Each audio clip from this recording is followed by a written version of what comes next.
Já percebeu que algumas pessoas sabem lidar completamente com situações difíceis de maneira equilibrada e calma, enquanto outras pessoas não sabem lidar nada com situações difíceis que levam ela a um estresse e ela não sabe lidar com isso e age no calor do momento? Qual que é a diferença de uma pessoa que sabe lidar com equilíbrio, com calma, e uma pessoa que não sabe lidar com essas situações difíceis do nosso dia a dia? Então, eu li esse livro aqui, do Daniel Goleman, Inteligência Emocional, escrito há mais de 30 anos atrás, e vi vários princípios aqui alinhados à Bíblia, né? Então, princípios aí bíblicos. E como que a gente aplica isso no nosso dia a dia? Como que, de fato, isso pode mudar a nossa vida? Então, se você tem dificuldade aí de se relacionar com outras pessoas, se você tem dificuldade de lidar com ansiedade e estresse, esse livro vai te ajudar. E hoje eu quero aprofundar um pouco mais desses princípios aqui, alinhado a uma visão bíblica. Então, se você tem interesse e gosta desse assunto, eu te convido a se inscrever aí no canal, a deixar o joinha, que isso me incentiva a criar mais conteúdos aqui para você. Então, sem mais enrolação, bora lá começar esse vídeo. Então, a primeira coisa que a gente precisa entender é o que é inteligência emocional. Daniel Goleman definiu inteligência emocional como a capacidade da gente entender, gerenciar as nossas emoções. Então a gente precisa identificar, a gente precisa entender, a gente precisa gerenciar essas emoções. Então a inteligência emocional é isso, a capacidade ou a habilidade, na verdade, de a gente gerenciar, identificar e entender essas emoções. Então isso é uma habilidade que é adquirida. Então você não nasce com isso. E isso está completamente alinhado com princípios bíblicos. Então ele defende ali a autoconsciência, autorregulação e a empatia. E isso está totalmente alinhado a princípios bíblicos. Então, se a gente for analisar autoconsciência, autorregulação e empatia, isso tem princípios bíblicos. Então, a autoconsciência, Provérbios ali nos orienta de tudo que você deve guardar, guarde o seu coração, onde provém ali então as suas emoções, falando no sentido das emoções e não no sentido fisiológico. Então, autorregulação tem a ver com a disciplina, então você saber gerenciar as atividades, então é um fruto do espírito, né? O domínio próprio, a autorregulação, você dominar e não ser dominado pela situação. Empatia, você chorar com quem chora. Então a Bíblia fala que você deve se colocar no lugar da outra pessoa, sentir o que ela está sentindo. Então isso também tem a ver com empatia, que o Daniel Goleman defende ali na inteligência emocional. Então você percebe que esses princípios do Daniel Goleman alinhado, então você percebe que esses conceitos alinhados a princípios bíblicos nos dá a base para a gente construir os nossos relacionamentos. Então isso é fundamental, não só para o cristão, mas para qualquer pessoa que queira se relacionar bem, que queira gerenciar, que queira ter autocontrole, que queira ter empatia com as pessoas. Ela precisa ter isso como base da vida. Felipe, como que aplica esse conceito, né, no nosso dia a dia? Eu lembro aqui de um aluno, né, que a gente atendeu na mentoria e trouxe essa queixa, né, de não saber se relacionar, de ter dificuldade no emprego, de não estar indo bem no serviço porque não estava sabendo se relacionar com as pessoas, nem interpretar, nem gerenciar suas emoções, uma carga de estresse muito alta. Então a gente alinhou esses conceitos à organização da rotina, a ter bons hábitos, a inteligência emocional, de saber gerenciar, de autorregulação, de você ter empatia, de se colocar no lugar das pessoas. E naturalmente ele começou a sentir esse efeito, não só na vida dele, mas no relacionamento com as outras pessoas. Então isso mudou tanto no âmbito profissional, quanto no âmbito pessoal e tanto no crescimento pessoal dele. Então, cara, isso está completamente alinhado a princípios bíblicos também. Então a gente precisa saber lidar com cada situação da nossa vida de maneira equilibrada. Então isso vai nos levar a um nível mais alto, onde as pessoas vão reconhecer que a gente não age pelo impulso e também pelo lado cristão. Então você leva o nome de Deus da maneira correta, né? Então um bom cristão que tem princípios bíblicos, ele não age no calor do momento. Ele leva a princípios bíblicos para a sua vida, seja no pessoal, seja no profissional, seja em qualquer lugar que ele esteja. Então isso é fundamental para você crescer na vida. Então às vezes a gente quer crescer no trabalho, mas tem um chefe chato. E a gente não sabe se relacionar, a gente não sabe entender, a gente não sabe gerenciar as nossas emoções, então vai ser muito difícil que você consiga crescer. Então isso é fundamental para você entender, para você gerenciar e você crescer em qualquer área da sua vida. Então você precisa gerenciar os seus sentimentos, as suas emoções e saber lidar com elas, né? Então isso é fundamental para você crescer. Beleza, Felipe, entendi já o conceito aí de inteligência emocional, mas e agora, como eu coloco isso em prática, né? Então eu vou passar 5 passos aqui, os 5 princípios, né, de cada abordagem que o Daniel Goleman defende e como você colocar em prática no seu dia a dia. O primeiro deles é a autoconsciência.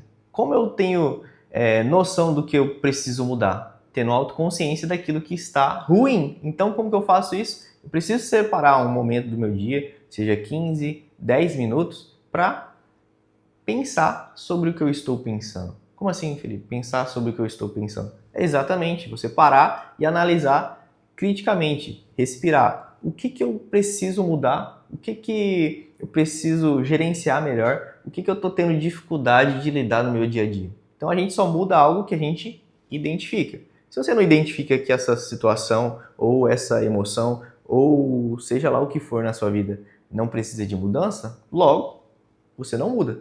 Então o primeiro passo da autoconsciência é você parar. Você precisa parar para pensar, analisar e identificar esses pontos que precisam ser mudados. Então você usa aí como exercício prático. Então você para e pensa, como que eu agi emocionalmente nessa situação? Isso agradou a Deus? A forma que eu me coloquei nessa situação?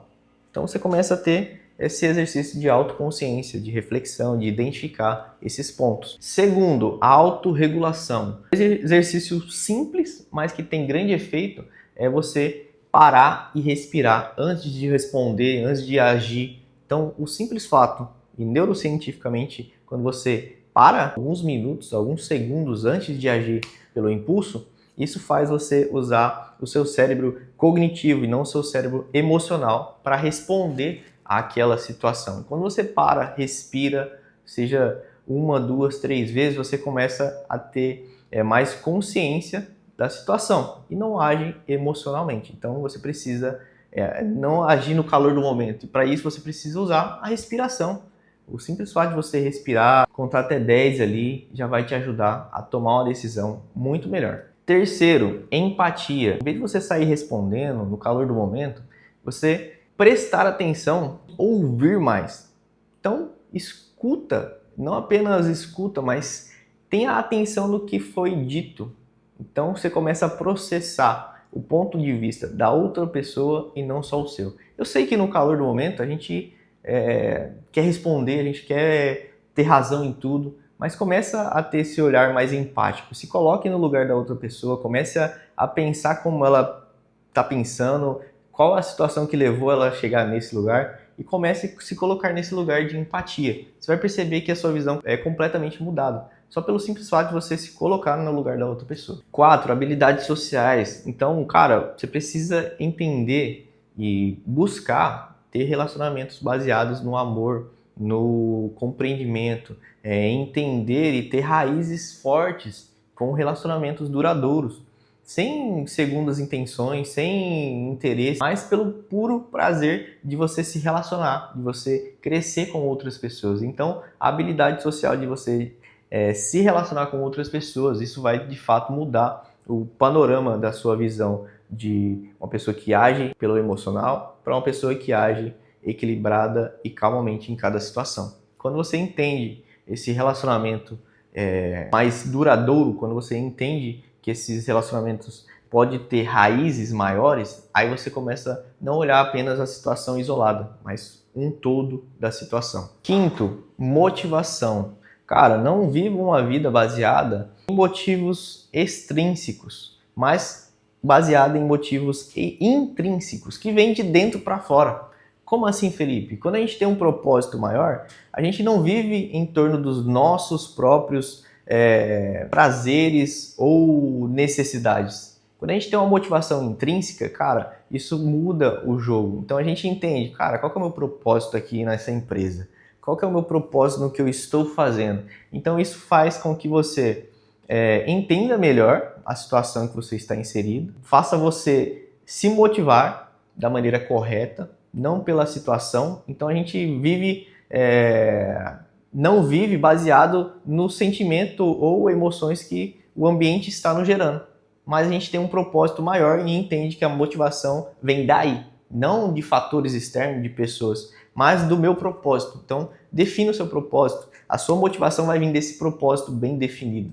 E o propósito, cara, não tem como de fato eu passar para você um propósito. Faça esse passo a passo aqui e você vai descobrir o seu propósito. Isso é individual, isso é com a nossa vivência. E quando a gente tem isso bem definido, fica muito mais fácil da gente permanecer motivado. A Bíblia também fala ali em Colossenses, de tudo que você for fazer, faça de coração, como se fosse feito para o Senhor. Então você imagina só, quando você está num trabalho onde as pessoas não te reconhecem, onde você não vê uma recompensa, mas você entendeu qual que é o seu propósito, que é glorificar a Deus em tudo que você vai fazer. Então a motivação está no lugar correto, independente da situação que você esteja. Então, cara, a sua motivação vem de um propósito bem definido, de entender que você, em qualquer área que você atue, o seu propósito maior é glorificar a Deus. A sua vocação vai vir disso, dessa clareza. Cara, qual que é o meu propósito? Servir a Deus e honrar a Ele em qualquer situação que eu esteja. Então, fica muito mais fácil de se motivar quando eu tenho um propósito claro. Não se esqueça, os princípios vêm de ações pequenas, aplicadas no meu dia a dia. Então, se você quer, de fato, mudar isso, comece com um pequeno passo. Comece a entender a sua rotina, quais são os gargalos que estão deixando você estressado, tirando você do equilíbrio. Comece a glorificar a Deus através dos seus hábitos, da sua rotina, daquilo que você tem feito, né? Então, eu costumo dizer para os meus mentorados, a gente tem um tempo limitado aqui na Terra. Então, você sabe, você nasceu e você vai morrer, todo mundo sabe. Mas o que eu faço nesse meio termo? Eu estou vivendo ou estou só sobrevivendo? Eu estou usando de fato todas as minhas habilidades que Deus nos deu, ou eu estou vivendo apenas com o mínimo possível? Então, cara, utilize desse tempo para se aprimorar, a desenvolver, principalmente essa habilidade de inteligência emocional, a glorificar a Deus através da sua rotina. Então, se você gostou desse vídeo e se você quer ir além desses conceitos aqui, convido você a me acompanhar nas redes sociais, onde eu falo direto ali, compartilho o meu dia a dia, os meus hábitos, e inspirar você a desenvolver isso na sua vida. Então, se você gostou desse vídeo, eu convido você a me acompanhar nas redes sociais. E se você tiver interesse em ter o meu acompanhamento através da mentoria, eu vou deixar o link aqui abaixo. E se você tiver interesse em crescer e desenvolver os seus hábitos, né, e como aplicar essa inteligência emocional ao seu dia a dia, através da sua rotina, através do seu trabalho, eu convido você a clicar no link abaixo e fazer parte do meu time. Então, te espero até o próximo vídeo. Deus te abençoe e até mais.